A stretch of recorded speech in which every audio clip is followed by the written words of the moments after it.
In this video, I'm going to show you how to check the oil level in your Kia Sportage. This one behind me happens to be a 2018 with a 2.4 in it, so I'll show you the location of the dipstick and what you need to do.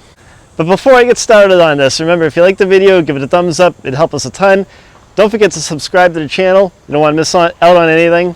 And if you have any questions, leave a comment and we'll reply back to you. So what you need to do is you need to pop the hood first, and it's located on the driver's side right over here.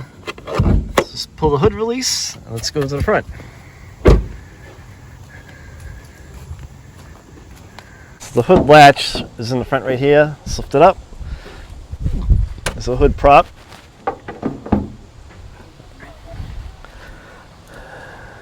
And the dipstick location happens to be right in the front.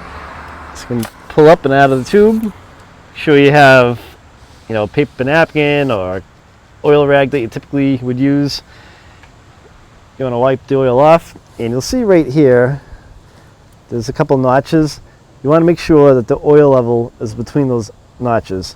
So there's a full mark right here, and you want to get it pretty close to the top.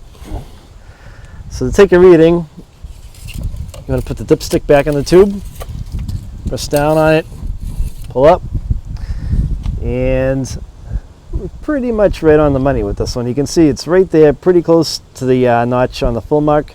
So we're good to go, and we're going to leave this one alone. And slide it back in.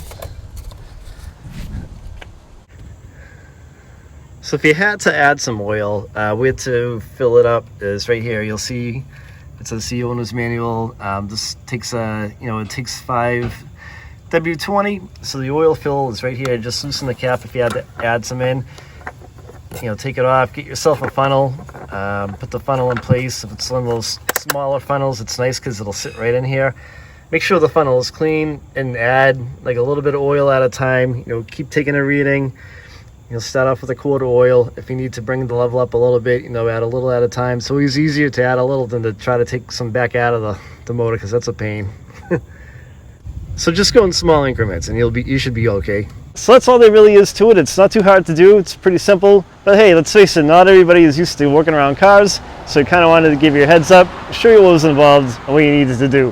Hope you liked the video. Give it a thumbs up if you enjoyed it. If you have any questions, leave us a comment. We'll reply back to you. Thanks for watching, guys.